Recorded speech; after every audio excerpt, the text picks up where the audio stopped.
오늘은 크리스마스를 가까이 하면서 히브리서 말씀을 성탄에 준비한 마음으로 준비했습니다. 예수님은 누구신가? 너무 잘 알고 유년 주일학교 때부터 듣고 배우고 알았던 것이지만 실제 그리스도인의 삶에 정말 예수님을 온전히 알고 그 예수님의 진정한 제자로 증인으로 살아가지 못하는 게 또 저와 여러분의 삶의 현실이기도 합니다.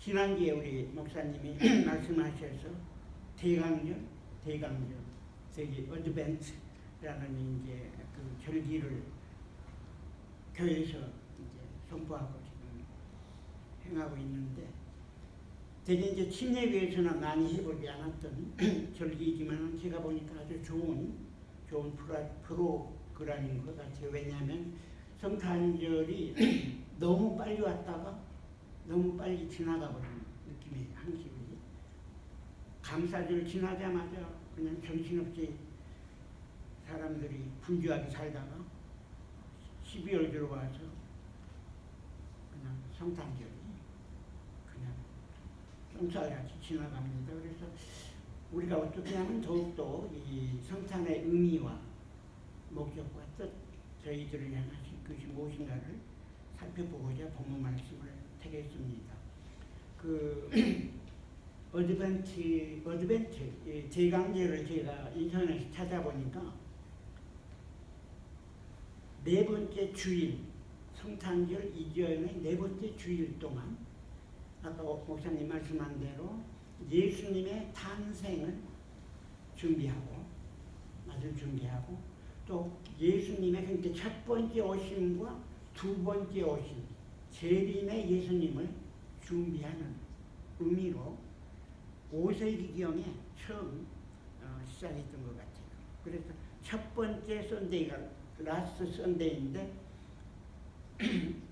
그때마다 아마 캔들을 이렇게 하나 켜는 것 같은데, 이 캔들은 호프, 소망의 촛불입니다. 그리고 상징하는 것은 구약의 예언의 말씀을 재변하는 거예요. 두 번째 촛불은 평화를 상징하고, 이것은 베들레헴을 기념하는데 대표하는데 한마디로 예수님의 탄생과 관련이 되겠습니다. 그리고 이것은 성경 전체를 재변한다고 합니다. 세 번째, 그 다음 주 캔들은 마리아를 상징한다고 해요. 마리아, 예수님의 머리 마리아고, 그리고 기쁨을 뜻하고, 그 다음에 여기는 그 캔들의 이름은 셰퍼드, 목자라는 촛불을 켭니다. 그리고 마지막 주 24일 날 금년에 그 네 번째 캔들은 조한 더 베프티스트, 침례 요한을 대표하고 사랑을 의미하며 천사의 촛불이라고 합니다. 근데 이 4주 동안 처음에는 일주일 한 적어도 3일 정도 금식들을 하고 주님을 맞고 주님이 오신 것과 주님이 하신 일을 마음에 품고 기억하고, 무엇보다도 다시 오실 재림의 예수님을 준비하고 최후의 심판을 대비하는 그런 의미로 행해진다고 합니다. 제가 잠깐 저도 몰랐는데 어드벤트가 그런 의미가 있구나 하는 것을 발견했습니다. 근데 저에게는 금년 성탄절은 55번째 성탄절입니다. 엊그제 같은데 55번. 예수 믿고 55년이 된 것 같아요. 표적계 이후에 여러 나라에서 시작된 성탄의 어떤 그 문화, 전통, 행사들이 다양하고, 이제 미국은 미국대로 유럽의 영향과 영국의 영향, 독일의 영향, 이것들이 이제 이민자를 통해서 지금까지 저와 여러분이 보고 있는 문화들이 있습니다. 근데 이 문화도 지난 몇 년 사이에 많이 바뀌고 있는 것 같아요. 제가 목회할 때만 해도 성탄 카드 쓰는 게 아주 제일 힘든 일이었습니다. 100여 장을 쓰는데 똑같은 말 쓸 수도 없고 어디 프린트해서 붙일 수도 없고 일일이 써서 가정한테 써야 하는데 너무너무 힘들어서 손이 아프고 지금 안 써도 돼. 거의 안 하는 것 같아요. 그 사이 많이 변했어요. 근데 성경 말씀은 성탄절의 주인공인 예수님의 탄생, 삶, 죽음, 부활, 성찬 여기까지는 성취가 됐습니다. 그리고 남아있는 재림에 대해서 예언하고 있고 예언의 그 6단계는 이미 5단계는 완성이 됐고 재림이 다가오는 시대를 살고 있습니다. 놀랍게도 하나님의 말씀인 성경은 다양한 사람들이 적어도 한 1600년이라는 기나긴 세월에 서로 연결도 안 되고 인터넷도 없고 연결이 안 되는 각 지방에서 물론 중동 지방이었지만 다양한 데서 성령의 기름 부으심과 하나님의 음성을 들은 사람들이 들은 것을 그대로 기록한 거예요. 구약 성경은 그 중에 3분의 1 정도가 예언에 대한 메시지입니다. 그리고 신약 성경은 5분의 1 정도, 20%. 구약은 33%, 약 30%, 신약은 20% 정도가 이렇게 분석해 보면 예언에 대한 메시지입니다. 이것은 우리에게 여러 가지를 말씀해 주는데 하나님이 만물을 창조하시고 다스리시고 운행하시며 미래도 과거도 현재도 영원한 세계도 하나님은 아시는 분이세요. 하나님이 뜻 안에 있었고 성경 전체를 보면 너무너무 확실해요. 그래서 이 성경이 이제 예수님에 대해서 증거하고 있는데 특별히 사복음서가 예수님의 히스토리를 우리에게 가르쳐주고 있거든요. 여러분 중에 이제 대부분 알지만은 또 저희가 처음 나오신 분도 있고 한데 마태복음은 예수님을 구약 시대에 예언된 메시아로 이렇게 포커스를 맞춰서 증거하고 있습니다. 그리고 마태가 이 마태복음을 쓸 때는 주로 유태인들 구약 성경을 아는 그분들을 대상으로 염두에 둬서 구약 성경을 인용해서 많이 쓰고 있습니다. 그래서 메시아이신 예수님을 마태복음이 다른 것도 다 기록을 하지만 그 하이라이트는 포커스는 그렇게 되어 있어요. 두 번째 마가복음은 예수님을 suffering servant 고난받은 종으로 종의 모습으로 표현하고 있습니다. 그리고 대상은 로마 사람들이에요. 로마 사람들은 성경 구약도 모르고 아무것도 모르니까 어떻게 종으로 와서 인간의 구원의 은혜를 누리게 했는가를 그리고 특별히 마가복음에 보면 아주 그냥 총알이 날아가는 것 같은 속사포로 막 이미지 예수님이 하신 일, 능력만 권세 이런 것들을 계속 증거하면서 고난받은 종이 누구인가를 로마 세상을 지배하던 로마 황제와 로마인에게 세상으로 말씀을 가르쳐주고 있습니다. 누가복음은 예수님의 인성을 상당히 강조했어요. 왜냐하면 처음부터 예수님의 그 출생을 마태복음에서는 아브라함부터 얘기했는데 누가복음은 백투 아담까지 돼 있어요. 아담의 후손인 모든 인류를 염두에 두고 기록했고 의사 누가가 예수님의 인성을 너무너무 잘 봤어요. 예수님의 그 하신 일들이 그리고 여인들과의 관련된 거 많이 기록하고 있는데 이건 아마도 예수님의 어머니 마리아와 누가가 아마 예루살렘에서 깊은 밤 여러 시간 동안 들은 것들을 기록했지 않았나 이렇게 예측해 볼 수 있습니다. 네 번째 요한복음은 그릭 컬처, 헬라 문화권의 그러니까 그 당시에 열방이 있죠. 열방의 대상으로 썼고 예수님의 신성, Son of God을 강조하고 있습니다.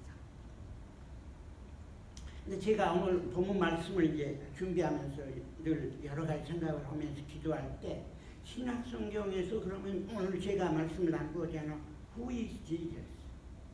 두 가지를 표현하죠. He is Son of Man, Son of God. 두 가지예요. 그러면은 이 두 가지를 신약 성경에서 어느 서신이 가장 잘 표현하고 있을까? 이 Son of God은 요한복음에 확실하게 잘 표현이 되어 있고 Son of Man으로서 희생 제물로 쓰임받은 예수님의 삶은 놀랍게도 히브리서에 너무너무 잘 기록이 되어 있습니다. 그래서 본문 말씀을 택했고요. 예수님이 누구인가에 대해서 본문 말씀을 통해서 구약과 함께 연결해 보려고 합니다. 이제 초대교회 사실은 초대교회가 구약 성경만 있었고 이제 초대교회가 시작하면 예수님이 돌아가시고 퍼스트 위트니스를 맡은 사람 두 사람 죽어가고 있고 조금 있다 보니까 핍박이 일어나니까 그 사이에 이제 이 서신과 복음서들이 일부 기록이 됐었어요. 그러면서 이제 3, 4세기, 5, 6세기 지나가면서 신앙생활 하면서 그동안에 한 첫 250년간은 상상을 초월하는 핍박 가운데도 하나님의 그 성령의 역사와 하나님의 정말 산 체험들을 했는데 그러면서 진짜 예수가 누구야 하는 걸 보니까 혼동하게 돼 있어요. 이 사람들이. 제가 봐도 혼동할 수 있는데 그래서 예수님을 자세히 보면은 신구약 성경에서 두 가지 성품을 가지고 있는 거예요. 특별히 신약 성경이 두드러질 때 예수님은 어디 보면 하나님이고 가신데 어디 보면 또 사람의 모습으로 나와 있고 어디서 보면 하는 일이 완전히 사람이 아닌 하나님만이 할 수 있는 일을 하고 있고 어디 보면 완전히 사람이 그대로 사람으로 죽어가는 모습. 두 성품이 있는데 그래서 two natures. 예수님은 두 성품이 있는 분이에요.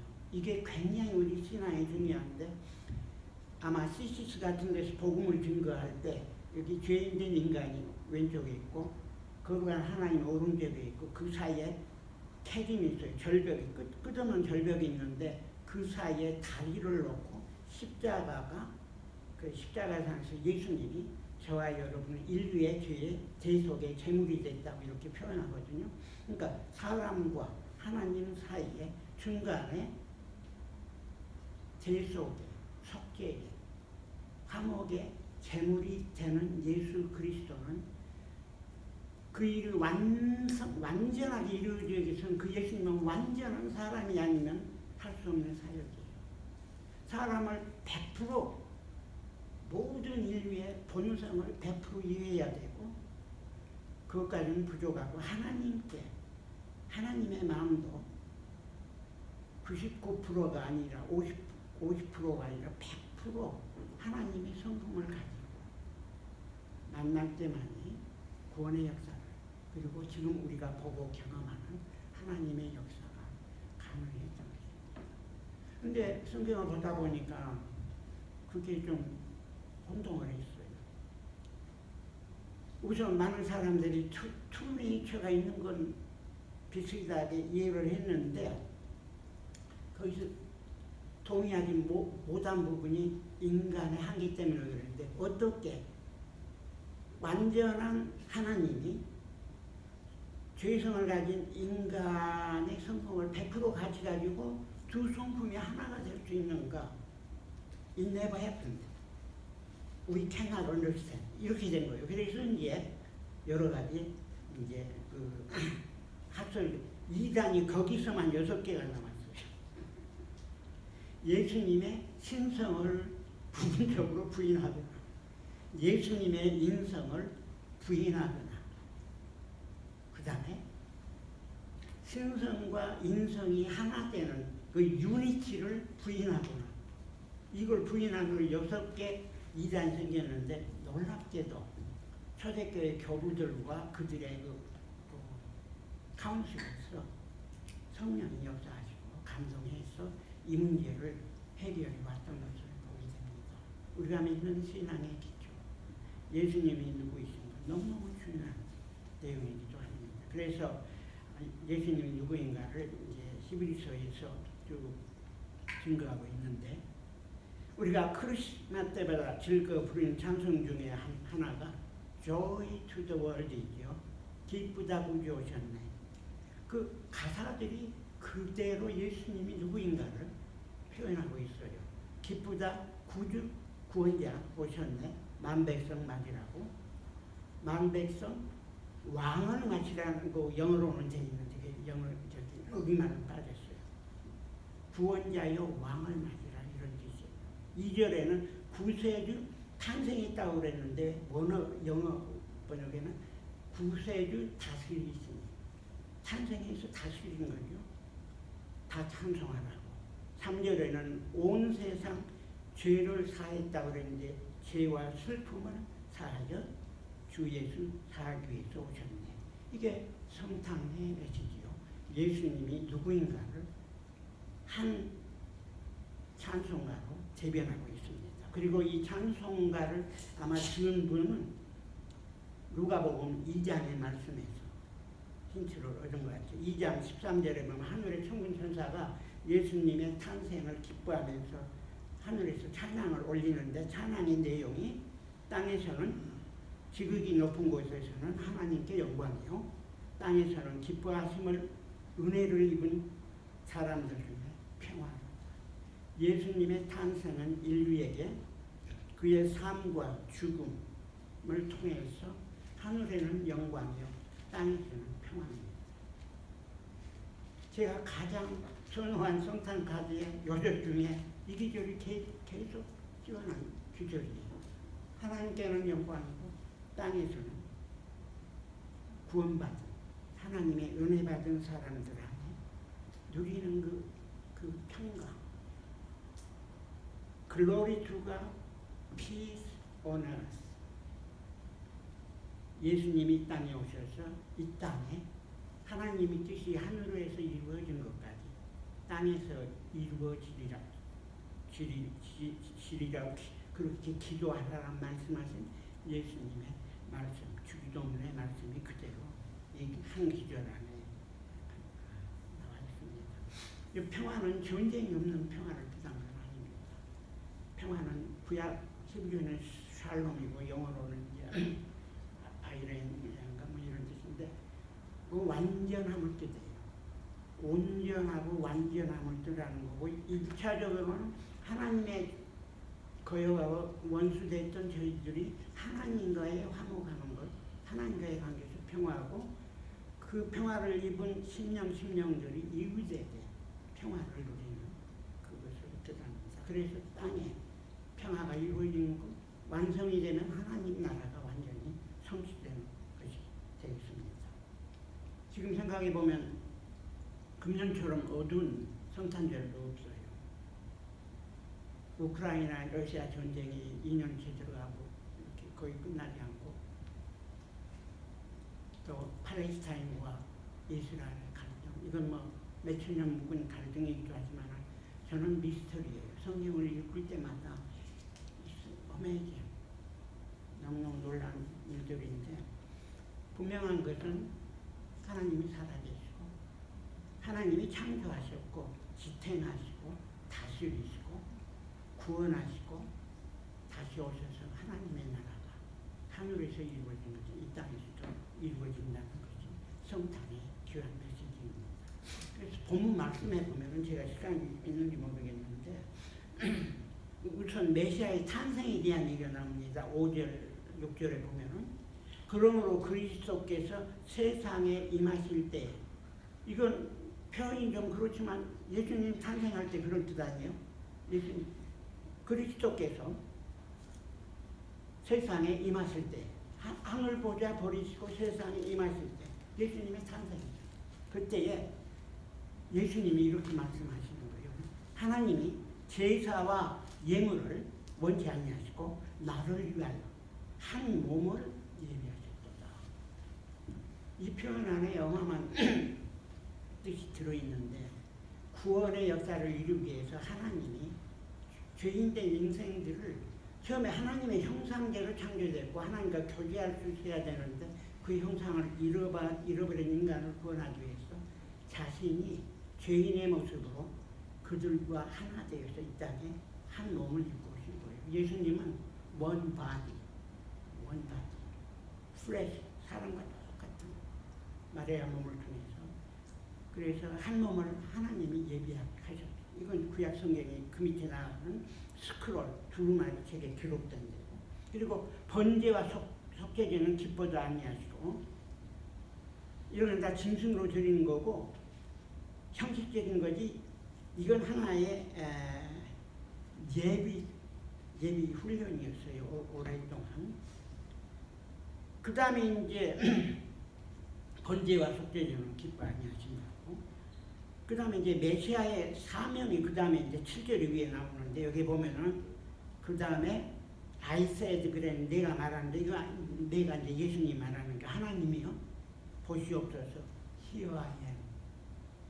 두루마리 책에 나를 가리켜 기록된 것 같이 하나님의 뜻을 행하려 왔나이다. 이게 예수님이 이 땅에 오신 아버지께서 삼위일체 하나님께서 예비하시고 약속하신 예언과 목적이 구체적으로 예수님으로 오신 하나님의 아들이시며 하나님의 본성이신 예수님이 육신을 입고 이 땅에 오셔서 오신 것 스크롤은 구약 성경을 떠다보면 두루마리 책에 기록된 대로 하나님의 뜻을 행하려 만나느라고 고백하고 있습니다. 예수님은 하나님의 뜻을 행하기 위해 오셨고 하나님의 뜻은 성경에 너무 자세히 남아있어요. 예수님은 요한복음에서도 내가 하늘로부터 내려온 것 이거 성육식 하는 것도 성탄절인데 내 뜻 행하려 하는 것이 아니라고 말씀했어요. 그러면서 6장 39절에 나를 보내신 이의 뜻을 행하려 왔다고 그랬고 내게 주신 자 중에 구원의 은혜를 생명을 얻을 자들을 위해서 왔다고 말하고 있습니다. 그리고 6장 40절에 내 아버지의 뜻은 무엇이냐면은 아들을 보고 믿는 자마다 영생을 얻는 이것입니다. 예수님이 이 땅에 육신의 몸을 입고 오셔서 구원의 길을 열어주시고 그 길을 통해서 하나님의 뜻이 이루어지는데 이 하나님의 뜻은 죄인된 인생 한 사람 한 영혼이 예수 그리스도 안에서 보고 믿음으로 구원의 은혜를 누리겠다. 그래서 이 하나님의 뜻은 이제 10절에 보면 이 뜻을 좇아서 예수 그리스도의 몸을 단번에 들이심으로 십자가에 피를 흘리심으로 말미암아 성취됐습니다. 그래서 구약 전체에 보면은 여러 선지자를 통해서 예언하고 약속하고 반복해서도 어떤 것들이 연결되기도 하고 점진적으로 조금 더 구체화되면서 창세기부터 말라기까지 쭉 예언들이 전개되는데 제가 그래서 그 서너 군데를 예를 들면은 어떻게 예언이 되는가를 여러분이 이미 아시겠지만 보면 놀라워요. 최초로 예언은 창세기 3장 15절이고 제가 몇 번이나 말씀드렸는데 뱀, 사단의 꾀임으로 아담과 하와가 범죄하고 나서 하와에게 뱀에게 준 말씀입니다. 여인의 후손들이 아니에요. 후손으로 태어난 한 사람이에요. 원바디. 사단의 뱀의 머리를 상하게 할 것이고 여인의 후손. 사단은 여인의 후손의 발꿈치를 뱀이니까 문다고 그랬거든요. 근데 영적인 문제였어요. 그 규절을 읽는 순간에 그리고 되새김하면 할수록 그 수천 년 전에 표현된 문자 그대로 그것은 부인할 수 없는 예수님의 십자가의 죽음을 표현한 표현이 아닐 수 없습니다. 십자가의 사건이에요. 사탄은 여인의 후손을 발꿈치 물면 죽일 줄 알았지만 하나님의 지혜와 목적은 뱀의 머리를 상처 입으로 만들고 뱀의 권세를 마귀의 괴계와 그 세력을 멸망케 했던 것입니다. 그 이제 최초의 원시 복음이라고 말합니다. 여인의 후손도 원바디.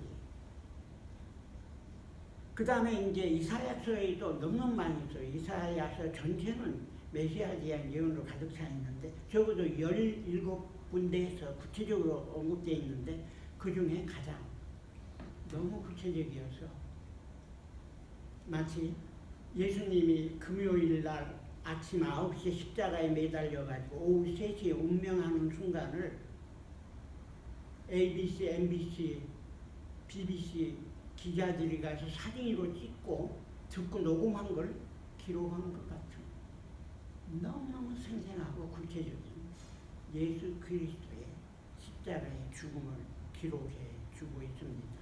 그가 찔림은 우리의 허물을 위하며 그가 상함은 우리의 죄악을 행합니다.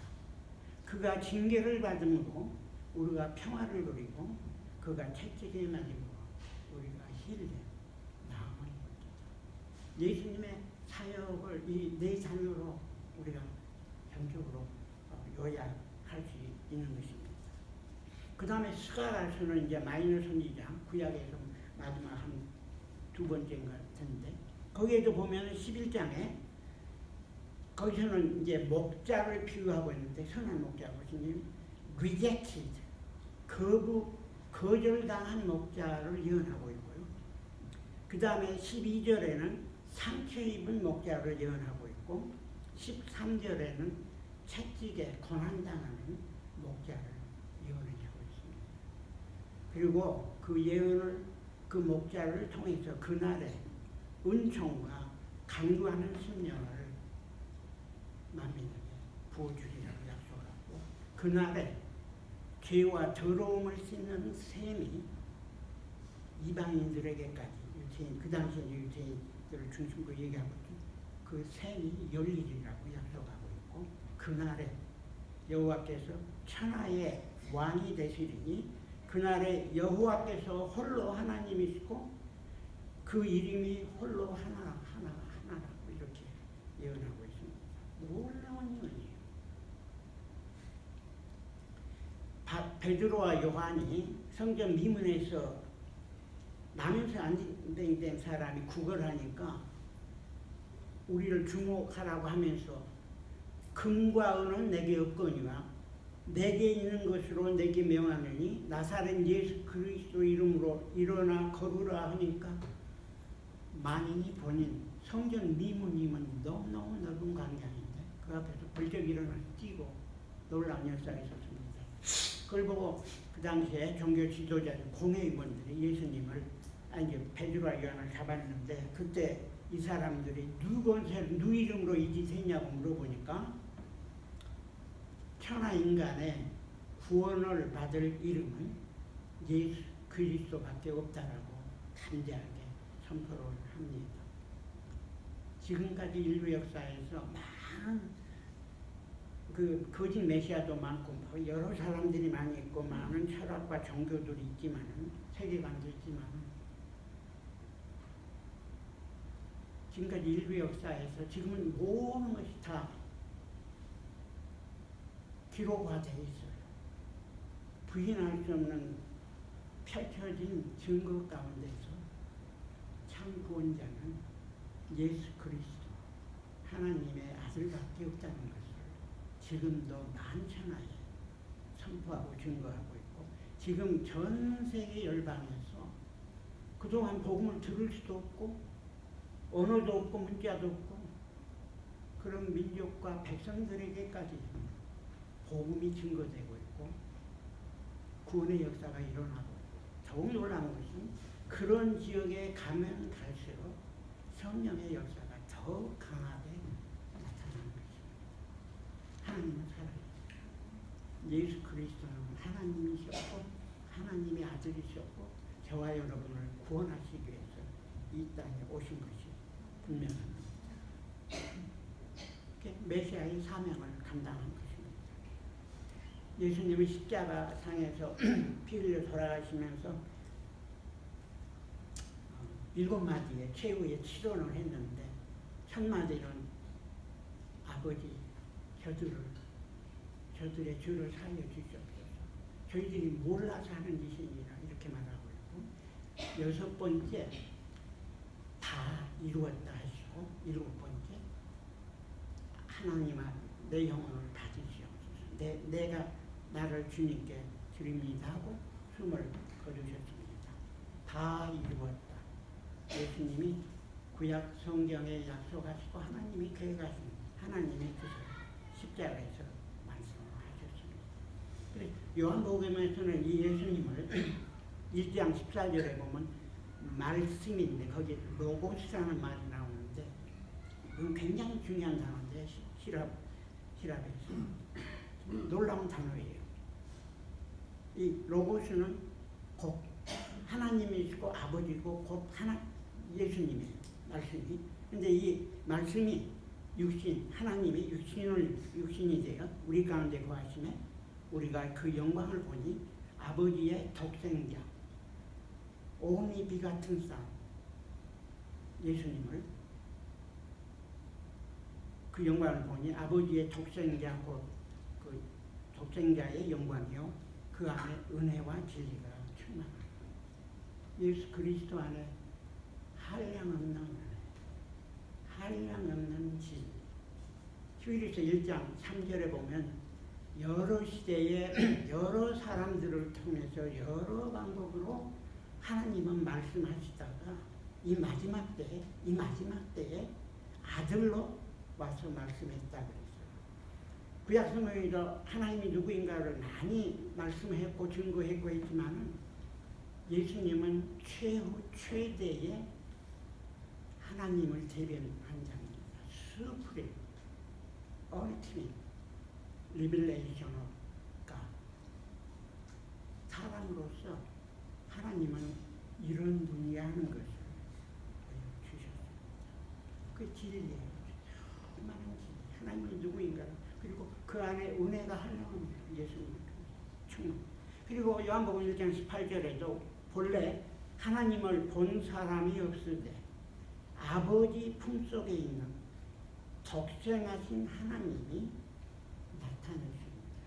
이게 성탄의 메시지입니다. 아버지 품, 하나님의 마음, 하나님의 본성, 본질이신 하나님이 삼일체 하나님이 아들로 이 땅에 오셔서 하나님을 본 사람이 없고 모르는 백성들에게 아버지 품속에 있는 독생하신 하나님 자신을 예수님으로 보여주신 것입니다. 예수님은 그 다음에 사역도 놀라워요. 지금은 하나님 보좌 우편에서 12, 13절에 보니까 다스리시고 계시며 요한복음 8장에 보면 이제 승천하셔서 하나님 보좌 우편에서 저와 여러분을 위해서 중보하신다고 그랬는데 여기는 사탄 아직도 발악하고 있고 마지막 이제 최후의 코너로 몰려서 지금도 세상 보면은 마지막 발악이에요. 근데 그 거역하는 모든 세력들이 영적인 세계뿐만 아니라 지상에 있는 세력도 자기 발등상 될 때까지 완전히 지배하고 순복해 할 때까지 하늘에서 뜻이 이루어질 때까지 기다린다고 그랬어요. 13절. 그래서 하나님의 나라가 이루어질 것입니다. 그리고 부활하신 예수님 통해서 또 놀라운 것은 성령님을 보내주셨어요. 그래서 15, 18절에 보면 새 언약이 성취된 걸 여기서 또 언급하고 있습니다. 예수님이 십자가 달리기 전에 이제 성만찬 하실 때 지난주에 했지만은 이 잔은 내 피로 세운 새 언약이니 마실 때마다 나를 기억하며 마시라고 그랬거든요. 예수님 십자가의 풀림을 통해서 구원의 역사가 인류가 하나님 나라의 축복으로 들어오게 될 것을 예언했습니다. 결론적으로 그러면 우리가 성탄절을 맞이하면서 또 예수님이 누구인가를 기억하면서 우리의 삶과 사명이 무엇인가가 제가 오늘 결론적으로 나누고 싶은 겁니다. 거기에 보면 19절에 예수님이 피를 힘입어 성소에 하나님의 보좌에 담대히 들어간다 그랬죠. 믿음으로 담대함으로. 오늘 찬송가에도 벌써 몇 개 있었는데 저와 여러분 하나님의 권세를 부여받은 하나님의 놀라운 아들과 딸이에요. 너무 힘이 없어. 믿음이 없어 실천을 못하는데 그 힘으로 그 능력으로 담대함으로 성소에 들어가서 하나님과 함께 교제하며 하나님의 약속과 권세와 특권을 누리도록 그 은혜와 지지 안에 거하도록 주님께서 저희들을 부르신 것입니다. 그 다음에 22절에도 아까 우리가 부르는 찬송가에도 이런 개념이 좀 들어있었는데 참 마음과 온전한 믿음으로 하나님께 나아가자. 저와 여러분이 이제 해야 할 일은 담대함으로 보좌에 나아가는 거고 참 마음과 온전한 믿음으로 하나님께 나아가서 하나님과 교제하며 하나님의 성품과 인격을 닮아서 세상에서 주의 증인으로 살아나가는 것입니다. 히브리서 4장에도 그러므로 우리에게 있는 대제사장으로 오신 예수님은 우리의 연약함을 경험하지 못한 너무 몸소 경험하지 못한 그런 분이 아니라고 그랬어요. 그러니까 십자가에서 피의 흘림을 통해서 또 모든 삶을 통해서 인간의 연약함을 그대로 경험하고 누리고 사람이 다 감당할 수 없는 모습으로 체휼하시는 분이에요. 그래서 그 긍휼하심을 우리가 받고 때를 따라 줍는 은혜로 얻기 위하여 은혜의 보좌 앞에 담대히 나아갈 것입니다. 하나님의 보좌는 구약 시대는 접근도 할 수 없는 두려움과 공포와 사망의 보좌이었습니다. 지금은 그리스도 안에서 저와 여러분은 하나님의 아들, 딸로서 담대하게 주님 앞에 나아갈 수 있고 자녀된 권세를 누리게 되는 것입니다. 그런데 세상이, 사회가, 이 문화가 기대하고 또 하나님께서 우리에게 기대하는 것은 저와 여러분이 이 세상에서 예수 그리스도를 닮아서 증거하고 예수 그리스도의 삶을 부분적으로나마 삶으로 보여주는 것입니다. 그래서 교회 모델이 여러 가지 있는데 한 7, 8가지 성경이 비유적으로 말씀하고 있는데 그 중에 하나는 교회를 에베소 같은 데 보면 바디 오브 크라이스트라고 했어요. 교회는 그리스도의 몸이라 그랬어요. 몸 안에 많은 지체가 있다고 그랬고 바디 오브 크라이스트라는 말이 굉장히 중요한 것 같아요. 지금은 예수님의 몸은 지상에 없거든요. 부활하셨어요. 그리고 약속하신 성령을 주셔서 저와 여러분이 예수님의 동역자들로 지상에서 많은 일을 할 수 있도록 했고 나보다 더 큰 일을 한다고 했거든요. 요한복음 14장.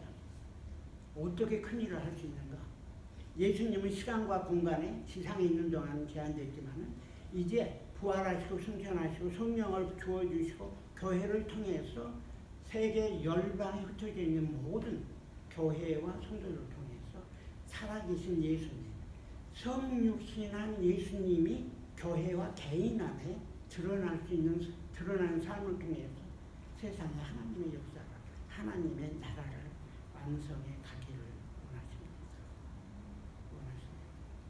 그래서 히브리서 3장 1절에도 보면 그러므로 함께 예수 그리스도와 함께 하늘의 부르심을 입은 저와 여러분은 거룩한 형제들이에요.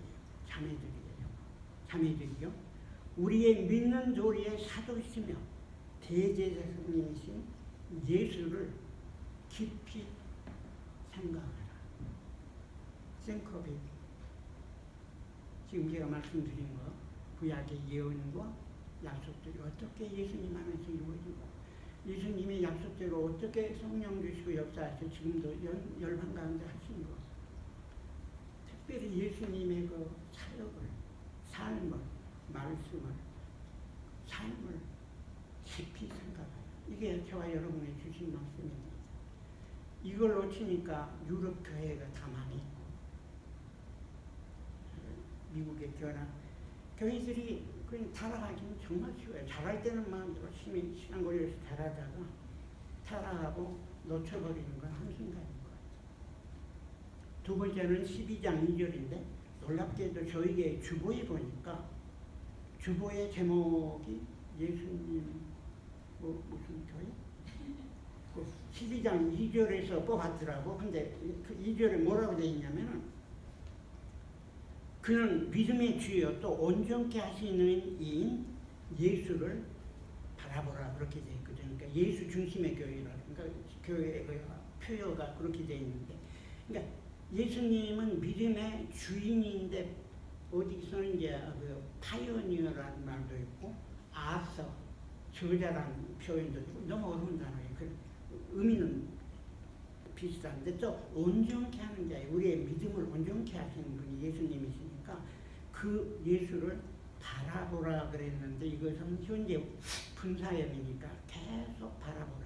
예수님의 십자가의 삶과 예수님을 계속 가까이서 바라보고 예수님과 동행할 때 저와 여러분을 통해서 이 땅에 하나님의 나라가 성취되고 이 땅은 약속대로 말씀대로 사실은 하나님이 다스리고 계시고 지금 저진 현상들을 보면 깜짝 놀라게도 많은 분들이 말씀 그렇게 나눌 수도 있겠지만 제가 성령 안에서 느끼는 또 말씀 안에서 느끼는 걸 하나님이 때가 너무 가까이 다가오고 있다는 걸 부인할 수 없는 것 같아요. 내일 예수님 와도 왜 약속 없이 갑자기 왔어요 이렇게 말할 수 없을 것 같아요. 너무 세상이 놀랐어요. 제가 미국 온 지 한 47, 8년 됐나요? 그 사이에 미국도 얼마나 변했는지 한국말 전 세계 정말 주님의 때가 가까운 시대를 살고 있습니다. 근데 예수님은 지상에서 육신을 입고 오셨을 때 두 가지의 특별한 이름을 가지고 사역했는데 성경이 가르치는 거예요. 서번트 하나님의 종으로, 두 번째 다 S예요. shepherd of God, 하나님의 목자로 하나님의 종으로 있다는 것입니다. 교회도 개인도 전 세계의 글로벌 크리스천 커뮤니티도 예수님이 보여진 서번트와 예수님이 보여진 셰퍼드 목자의 모습 본받는다면 이 땅에서 하나님의 나라는 속히 이루어질 것입니다. 다시 한번 예수님을 깊이 생각하고 예수님을 날마다 keep looking 하면서 주님의 사명을 감당하는 저와 여러분이 되기를 소원합니다. 기도하시겠습니다.